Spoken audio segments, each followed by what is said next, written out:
Baik, kita tinggalkan informasi tersebut, kita langsung dialog.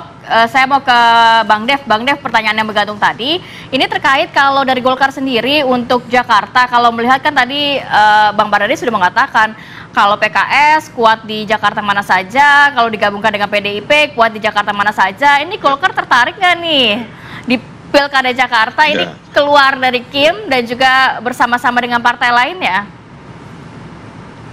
Ya, nggak ini bukan masalah keluar Kim ataupun dengan Kim atau gimana. Tentu kita selalu utamakan, upayakan untuk tetap bisa bersama dengan Kim. Akan tetapi kan ada faktor-faktor lain, ya, faktor pembobotan itu dalam menentukan calon, ya seperti popularitas, lalu PDLT, lalu juga irisan dengan partai-partai lain, ataupun juga pertimbangan-pertimbangan lainnya seperti kekuatan di daerah. Figur tersebut, nah itulah yang selalu menjadi penentu dalam kita memutuskan pasangannya seperti apa dan juga siapa yang calon yang kita dukung.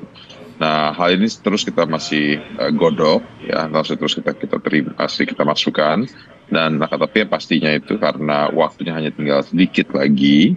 Ya, jadi calon yang kita dukung pasti itu adalah calon yang popularitasnya tertinggi. Jadi kita nggak akan asal milih calon, tetap melakukan pertimbangan-pertimbangan hal tersebut untuk memastikan bahwa calon yang kita dukung itu adalah yang pasti menang. Ada beberapa nama yang sekarang beredar di media. Ya. Kemarin ini kan muncul lagi satu lagi tiba-tiba mendadak Babahalud. Babahalud ini kan figur yang tidak pernah diperhitungkan sebelumnya, bahkan dianggap bahwa ini kayak orang numpang, padahal tidak. Sebenarnya dia itu adalah kader Partai Golkar, sudah cukup lama, sudah beberapa periode masuk dalam kepengurusan Partai Golkar. Dedikasinya kepada masyarakat itu dilakukan tanpa pamrih, tanpa sebelumnya berpikir bahwa akan mendapatkan penugasan besar untuk maju di Pilkada DKI. Dia berhasil mendobrak sejumlah permasalahan di dalam pembangunan infrastruktur, menyelesaikan pembangunan jalan tol yang puluhan tahun mangkrak, terus membangun fasilitas umum seperti masjid-masjid, membagikan makan, mendorong UMKR yang dibagikan dengan bunga yang sangat rendah atau bahkan dengan nol bunga tanpa agunan apapun. Nah, hal ini menunjukkan pribadinya beliau itu sangat tepat untuk masuk di dalam kancah pemimpin DKI ini. Nah, akan tapi nantinya kan kita serahkan ke masyarakat, kan itulah demokrasi, masyarakat yang menentukan. Nah, tentu kita tidak ingin asal milih yang asal ngetop, asal populer, akan tetapi tidak bisa menjalankan roda pemerintahan. Tadi kan itu yang kita sepakati kan, Pak Mardhani sempat sampaikan ya, terus juga Mas Aryo juga sempat sampaikan. Nah, ini semua kita pahami bahwa kita harus memilih yang benar-benar tepat. Baik, kita ke Bang Hensat, melihatnya posisinya menyatukan parpol ini benar-benar ada hitung-hitungannya itu karena untuk ke depannya, atau memang saat ini masing-masing masih bersikukuh untuk memajukan kadernya? Ya pastinya untuk ke depan juga, untuk 2029 ya, terus kemudian next 5 tahun ke depan di Jakarta. Ada juga nggak sih dosa-dosa ataupun residu masa lalu yang juga terbawa-bawa sampai saat ini untuk menyatukan parpol agak sedikit sulit?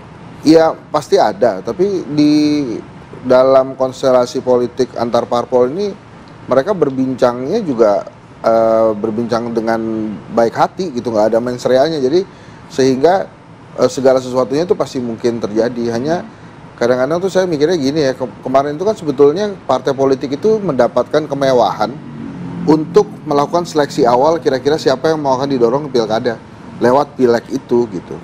Oke lah, ada Mas Anies yang memang di pilpres gitu ya dan suaranya tinggi, tapi yang lain-lain itu mestinya sih kan mempertimbangkan yang suaranya pileg tertinggi di daerah itu mestinya kan tinggal dikit lagi didorong jadi kepala daerah ya. Iya. Ini mohon maaf, bukannya saya nggak setuju Soebul Iman, tapi Soebul Iman kan kemarin majunya Jawa Barat. Iya. Terus kemudian lolos, dipindahin ke Jakarta. Misalnya lagi ada calon lain misalnya Airin kuat di Banten tuh, suara terbanyak, jadi dorong sama Golkar. Nah itu bener gitu, maksud saya logika berpikirnya tuh pas gitu. Kemarin ada seleksi di pileg, jangan sudah kuat di mana dipindahkan dia suara terbanyak, kemudian diajukan lagi gitu, tinggal didorong aja. Misalnya ini bukan karena Ustadz Mardhani ada di samping saya, tapi nanti kita konfirmasi ke Bang Mardhani. Ustadz Mardhaninya besar, tinggi, ya misalnya kan tinggal didorong lagi dikit masuk tuh ke Jakarta, atau misalnya siapa di Jawa Tengah, Mbak Puan. Mbak Puan nggak mungkin. Yang nomor 2 tuh siapa gitu. Tinggal didorong aja gitu. Maksud saya sudah ada kemewahan secara jalur politik yang diberikan oleh negara, seleksi awal di pileg. Kalau mau masuk ke pilkada, sebelumnya tinggal didorong lebih aja. Mudah gitu ya. Oke, Bang Mardhani boleh ditanggapi tadi. Kalau dari sisi komentar. Pasti nanggepinnya saya ikut partai itu kan. Singkat saja Bang. Jadi Jakarta buat PKS adalah etalase. Kontribusi PDB-nya 17%. Ya. Bahkan dengan undang-undang DKJ dia ingin dinaikkan jadi kota global. Artinya yang harus dicari orang-orang yang punya kapasitas dan integritas. Sohibul Iman, guru utama saya, waktu dia jadi ketua DPR atau waktu dia jadi anggota DPR, paling banyak menyerahkan gratifikasi ke KPK itu Pak Iman. Dan ketika berkomunikasi nggak pernah mau sendiri. Kemarin beliau petugas komunikasi nomor 1 di Pilpres. Dia seorang ngajak orang, pengen ada transparansi. Dengan sikap integritas yang seperti ini, memerangi korupsi, dan betul-betul kalau dilihat sangat sederhana, tetapi pikirannya Hensat lebih paham. Karena rektor. Nah, kami menilai Sohibul Iman itu adalah sosok yang insya Allah bisa memberi kontribusi terbesar beresin Jakarta. Kalau Jakarta beres, dia jadi leverage, Indonesia bisa jadi lebih beres gitu. Sehingga saya pribadi dukung sepenuhnya Ustadz Sohibul Iman. Oke. PKS tetap amanah ya, tetap aman ya. Aman, Oke, kalau misalnya Iya. dari Mas Seno, ini secara singkat saja, artinya dari Ketua Umum PDI Perjuangan ini sebenarnya menghitung-hitung, mengkalkulasi ini kepada parpolnya, atau memang ada hitungan-hitungan tokohnya, kader yang kira-kira memang namanya sudah sangat dikenal seperti tadi disampaikan oleh Bang Hensat? Ya, sebelumnya saya ini respect sekali lah tegak lurusnya Ustadz Mardhani ini luar biasa.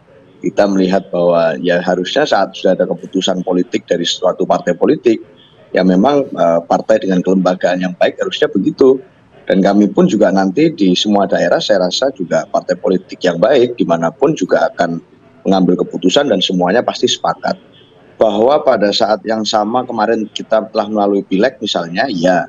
Tetapi kalau di Jakarta memang itu mungkin bisa jadi ukuran Bang Hensat. Artinya suara yang tinggi jadi ukuran untuk dipertimbangkan. Kami misalnya di PDI Perjuangan, di internal kami ada yang mengusulkan juga misalnya nama-nama seperti Pak Prasetyo Edy yang kemarin ketua DPRD di Jakarta. Kemudian ada Pak Charles Honoris yang diusulkan karena ada pileg, nggak ada pilkadanya.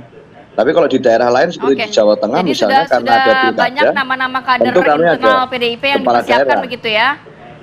Ya, Ya, baik, Mas ya, Seno. nama-nama itu Terima kasih kami banyak. siapkan, tetapi kita Iya. tunggu ke depannya dalam waktu yang Oke. sangat dekat ini akan ada daerah-daerah yang Iya. segera kita umumkan dan semuanya pasti Nah, akan kita nantikan, bergerak Mas Seno. berkonsolidasi memenangkan. Baik. Mas Seno, makasih. waktu Terima kita kasih juga banyak. singkat, kita juga masih menunggu ya, masih ada beberapa hari lagi ya, kurang lebih 1 bulan kita sama-sama menunggu, menantikan siapa-siapa saja tokoh yang akan dijagokan. Terima kasih Mas Seno, Bang Dev, terima kasih, Bang Mardhani, terima kasih, Bang Hensat, terima kasih. Kita lanjutkan di lain kesempatan.